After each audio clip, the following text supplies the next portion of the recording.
Hello and welcome to South Asia Today, a show that provides you the glimpses of South Asia. I'm your host Shivangi Mishra. Let's begin with the headlines first.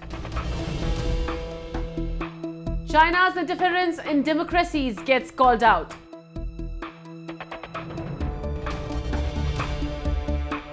Municipal workers hold demonstrations amid political crisis in Gilgit-Baltistan. And people celebrate Toda festival in India, Shimla city with fervour. Let's begin the show. When the world is grappling with runaway inflation, India is one of the few countries that have shown unusually progressive signs. It has not just performed remarkably well at the economic front, but has successfully contained the rate at which inflation has hit. Numbers suggest that India has not just outperformed the emerging economies, but the developed ones too. Let's dive a little deeper into the issue and understand how Indian economic strategy has played out well to check inflation. India has absorbed COVID-induced shocks far better than most other countries, be it fiscal policy, monetary policy, macroeconomic outlook, or by keeping a constant check on retail and wholesale pricing.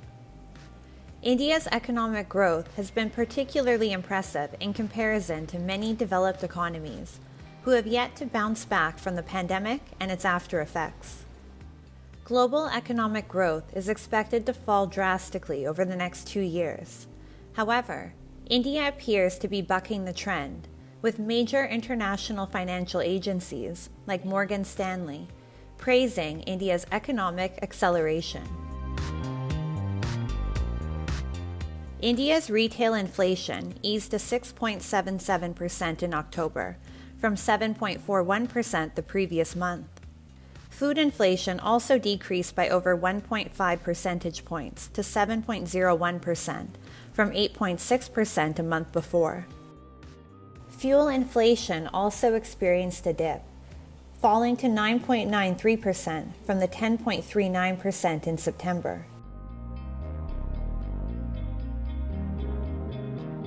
India's strong economic foundation and recent prudent financial decisions have been seen by many as the reason the Indian economy continues to flourish. It's very unusual to see for almost a year that Indian inflation numbers are lower than developed economy numbers, for example, the US, UK. But that has been the case. One of the major reasons was when the pandemic happened, we did not go overboard on the fiscal stimulus. It was very targeted stimulus to make sure that the poor and the vulnerable do not lose livelihood, they get food on time, etc. But it was not an open-ended X amount of money per month check for everybody. Shakti Kanta Das, the governor of India's central bank, the Reserve Bank of India, correctly predicted that adhering to the RBI's measures would help contain inflation below 7%. In fact, the Consumer Price Index inflation is predicted to drop to below 6% by the end of the fiscal year. It is such successful policies that have helped India become the world's 5th largest economy. The RBI has raised the repo rate, or the rate at which it loans to banks, to control inflation. The most recent repo rate rise by the RBI was by 50 basis points. The Monetary Policy Committee of RBI has definitely been successful in taming the inflation by changing monetary policy tools to control the money supply and thereby control the inflation. Global oil prices have also spiked, owing to an increase in geopolitical tensions due to the Russia-Ukraine conflict. The supply chain disruption that followed has only added to already mounting inflation throughout the world. Many predict that if global oil prices were to fall, the prices of other commodities would follow suit. However, given the unsuccessful attempt at a ceasefire between Russia and the Ukraine, oil prices will likely stay sky high for the foreseeable future. India, however, thanks to her diplomatic policies, has been able to put her citizens first and keep oil affordable. India was able to purchase a sizable portion of its oil imports at a lower cost, which also had a positive impact on the country's inflation rates. Although the inflation rates have remained above the RBI's tolerance band of 2 to 6%, they have stayed below 7% and have not so severely affected consumers, as is being experienced in many other parts of the world. The government has also attempted to contain inflation through different means. The government's national monetization pipeline has the potential to release over 73 billion USD by monetizing the assets of public sector units. The government has also made the best use of its foreign exchange reserves to lower inflation by intervening at crucial times to subsidize the price of essential commodities. India's economic plan has helped it recover from the pandemic and its after effects, and many are optimistic that this same foundation will help the country flourish even further. With thanks to its economic principles, policies, and people, the Brand India approach will continue to keep inflation at bay and will continue to protect the needs and well-being of Indian citizens. Moving on, China under President Xi Jinping's leadership has been accused of meddling in the affairs of foreign countries across the world. Beijing has spent years developing strategies to influence politics and elections throughout the Pacific Rim, and the trend seems to be growing. We have a report. Canada is reeling over Beijing's alleged spying and foreign interference in Canadian elections. The tensions between the two countries came to a head in a heated exchange between Chinese President Xi Jinping and Canadian Prime Minister Justin Trudeau at the G20 summit in Bali. Canada has accused China of targeting Canadian institutions and democracy. A recent report by the Canadian network, Global Television, alleged that China covertly funded at least 11 federal candidates in the 2019 Canadian general elections.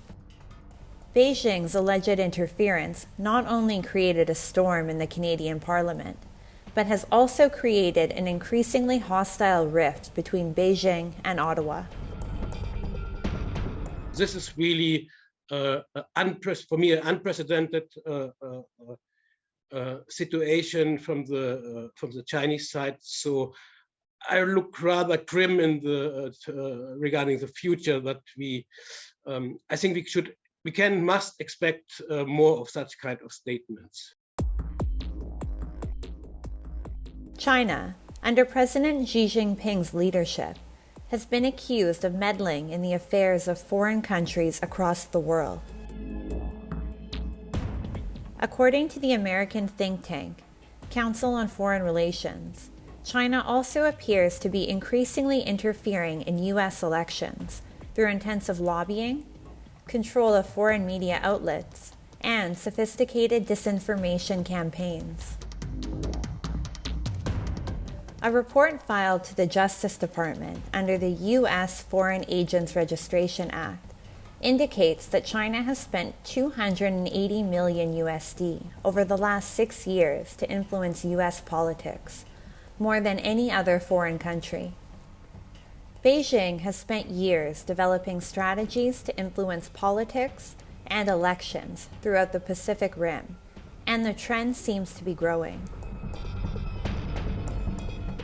In Australia, for example, Beijing-linked donors directly paid prominent politicians in an attempt to steer Australian foreign policy more favorably toward China. China has also supported pro-Beijing businessmen and women to take over control of the majority of local Chinese language media in New Zealand, Taiwan, and parts of Southeast Asia.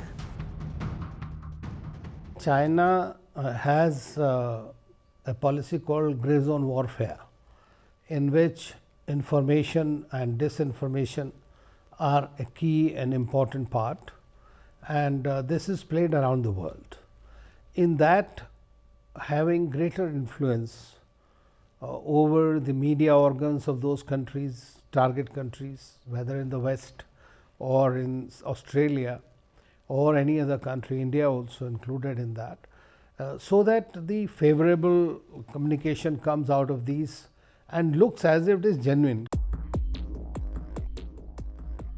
Many South Asian countries have also fallen victim to China's debt trap diplomacy. Beijing's interference into domestic politics in Sri Lanka, Pakistan, Bangladesh, and Nepal, among others, has been increasing. In the recently held elections in Nepal, the Chinese Communist Party worked hard at unifying and supporting the Nepal Communist Party. The CCP aims to ensure that the Nepali government will support China on top issues of Chinese concern, such as Taiwan and Tibet. Beijing also seeks clear commitment of Nepali participation in their Belt and Road Initiative. China remains a significant threat to democracy throughout the world. If allowed to go unchecked, there is no telling which lengths an expansionist Beijing will go to in order to promote Chinese interests. Now let's take a look at a few happenings in Asia in a segment called Asia Watch. Local Iraqi music troupe Jumar performs in the street of Basra to entertain passers-by and revive the city's famed musical heritage.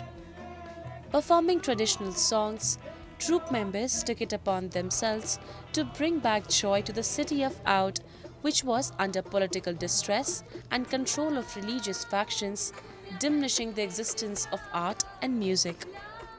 This new phenomenon was somewhat surprising to the local community, explained troupe founder Ali Al-Madani, especially as the troupe includes female members.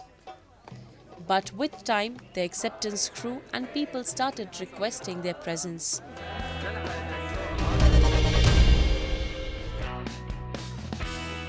A truckers' union in South Korea held 16 rallies nationwide, including a head-shaving protest at transport hub Uiwang, where hundreds of truck drivers pledged to continue defying the government's start work order and to demand a minimum pay system.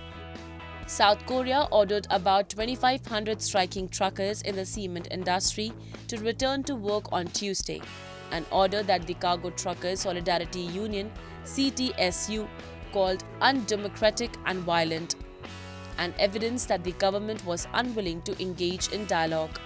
The government is unwilling to expand a minimum pay system beyond a further 3 years, while the union said it should be a permanent and wider in scope.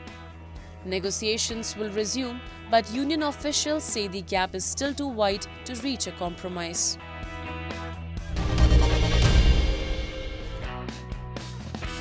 Japanese motorbike giant Yamaha Motors recently introduced a variety of car parts under its banner Performance Damper in Hakone, Kanagawa Prefecture. The speciality of products under the Performance Damper edition is that these products have the ability to absorb noise and oscillation of running car. It is also helpful to make the vehicles comfortable to ride in. In the year 1989, Yamaha Motors started development of a new kind of technology called chassis technology. Keeping in mind the latest motorbiking technology and the comfort and safety of the driver, these distinctive types of products are developed. At the experience event, motor journalists compared driving and operating sensations in both cars with and without a performance damper. A high-end vehicle appears to be one of the most comfortable to drive in. Performance damper is integrated of a driver and a passenger-friendly car. After 1997, the performance damper was installed on many Toyota cars and other companies' cars. The arrival of autumn in Japan and Hanoki's landscape, the highest mountain Fuji, served as an appropriate backdrop for the presentation of Yamaha Motors' latest technology.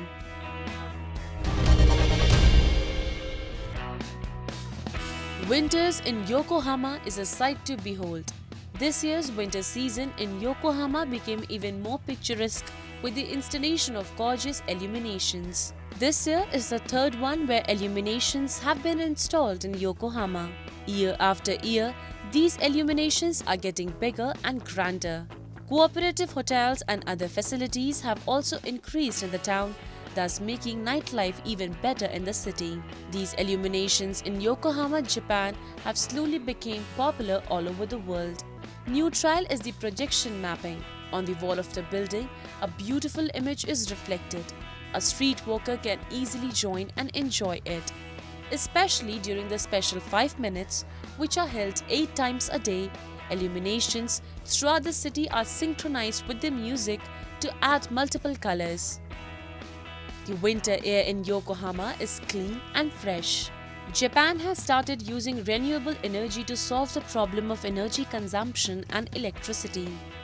Events like these are attracting tourists from all around the world to Japan. People in the illegally occupied Gilgit-Baltistan region had years of disappointment in the form of state discrimination and state atrocities. The people here have outrage against the government sitting in Islamabad for keeping this region underdeveloped and backward. The employees of this municipal corporation carry out the demonstrations as they believe the Pakistani government is systematically exploiting the region in terms of resources.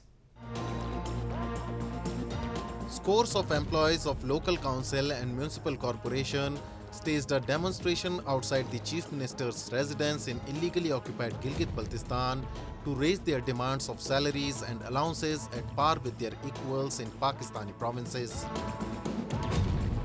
They accused the government of discrimination and said the authorities were deliberately delaying the process for years. Demonstrators said they were severely hit by runaway inflation and the government, which was supposed to provide them a safety net through welfare schemes or allowances, had turned a blind eye to their plight.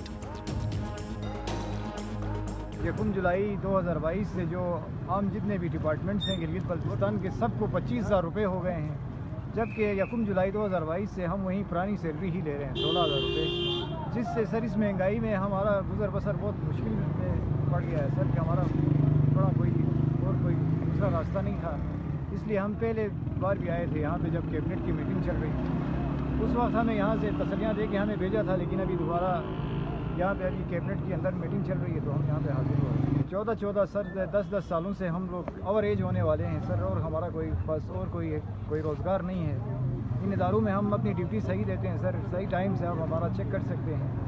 हम अपनी duty में के दौरान कोई बेईमानी नहीं कर रहे हैं, तो फिर हमें भी दूसरे मुलाज़मीन की तरह हमें भी 25,000 मिलना चाहिए। The government employees have been demonstrating against the government for weeks, but to their dismay, no action has been taken thus far. The government has time and again made hollow promises, but has never followed through. The employees, however, are determined this time and say they will not give in to any form of tactic or intimidation. Their numbers are growing with every rising sun, and the strikes are snowballing into massive protests. Demonstrators present in front of CM's house said people at the same position in Pakistan were earning as much as 60% more than what they did. मैं खुद तो तकरीबन ये 13-14 साल में मेरी service हुई। वहीं पहले तो हम सबसे पहले तो हम 4,000 रुपये करते थे, उसके बाद 7,000 हो गई, फिर उसके बाद 16,000। अब ये 16,000 से आगे वज़ीर-ए-आज़म ने भी लेटर दिया है और वज़ीर आला ने भी लेटर दिया है, और हमारा 25,000 पूरा नहीं होता है। इसमें रुकावट ये है कि भाई हमारा सेक्रेटरी खुद है, इधर आकर ब्रीफिंग नहीं देते थे। भाई हर कम्युनिटी से पहले आकर इधर ब्रीफिंग देना चाहिए कि भाई हमारे मुलाजिम हैं, सबको पक्का किए, हमारे मुलाजिम पक्का क्यों नहीं हो रहे हैं। This is not an exclusive case of discrimination in the illegally occupied Gilgit-Baltistan. Pakistan, which has held the region for over 7 decades, has meted out a second-class citizen treatment to the natives of this region. While some say it is part of Pakistan's state policy to keep the people of Gilgit-Baltistan marginalized, others call it a blatant violation of human rights. The fact in the end remains that people in this region are suffering and there appears no light at the end of the tunnel. Moving on. Festivals have always played a major role in shaping India's culture and history. While some festivals in India are celebrated all around the subcontinent, some of them are restricted to a particular area or community. One such festival is that Thoda, which is organized by a Rajput community in India's Shimla city. Take a look. As the sound of drums reverberated in the air, people in the Jubarhatti village of Himachal Pradesh, an area approximately 20 kilometers from the capital town of Shimla, gathered together to celebrate the Thoda festival. Celebrated majorly in Sirmaur, Shimla and Solan districts of Himachal Pradesh, the festival showcases the state's culture and traditions and gives out loud the message of environment conservation and preservation.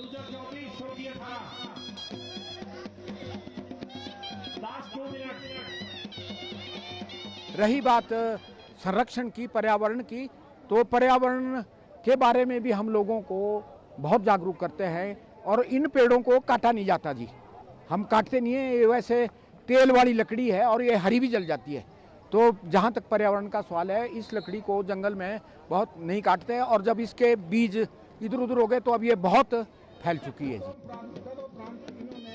A traditional fair called Nokhi or Anokhi Dali is organized for a span of 2 days where villagers gather and play an old traditional game of bows and arrows.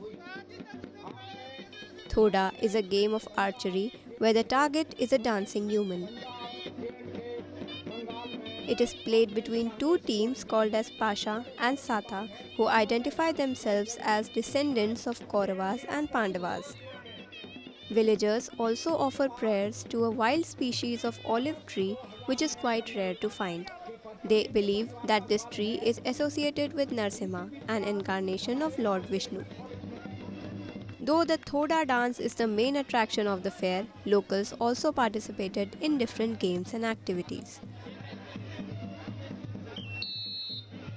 आपने देख ही रहे हैं कि हमारे सूबा यहाँ पे 7 बजे जो नौजवान है कबड्डियों के मैच करवा रहे हैं। आज 11 बजे तक हमारे पास 30 टीमें आ चुकी थी, वो भी जूनियर सीनियर अलग से कोई 10-11 टीमें सीनियर की भी अभी 11 बजे तक आ गई, उससे बाद और तो हमारे जो नए बच्चे हैं यहाँ के जितने भी नए बच्चे हो, चाहे महिलाएं हो चाहे बुजुर्ग हों, सभी इसको जो है हमारा तीर कमान है इसको मुझे नहीं लगता कि कभी भूलने वाले हैं, क्योंकि इसमें बहुत एक पुरानी जो संस्कृति देखने को मिलती है और लोग भी हमारे जो तीर कमान वाले आते हैं बड़ी दूर दूर से, इनका भी जो प्रदर्शन रहता है वो बहुत एक सराहनीय है, ये भी धन्यवाद के पात्र है।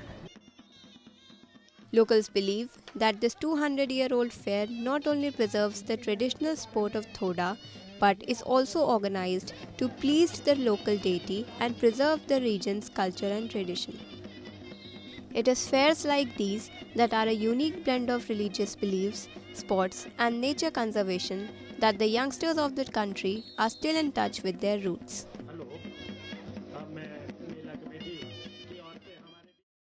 It's time for me to wrap up today's episode. We will be back next week at the same time. This is Shivangi Mishra signing off on the behalf of the entire production team of South Asia Today. Goodbye and take care.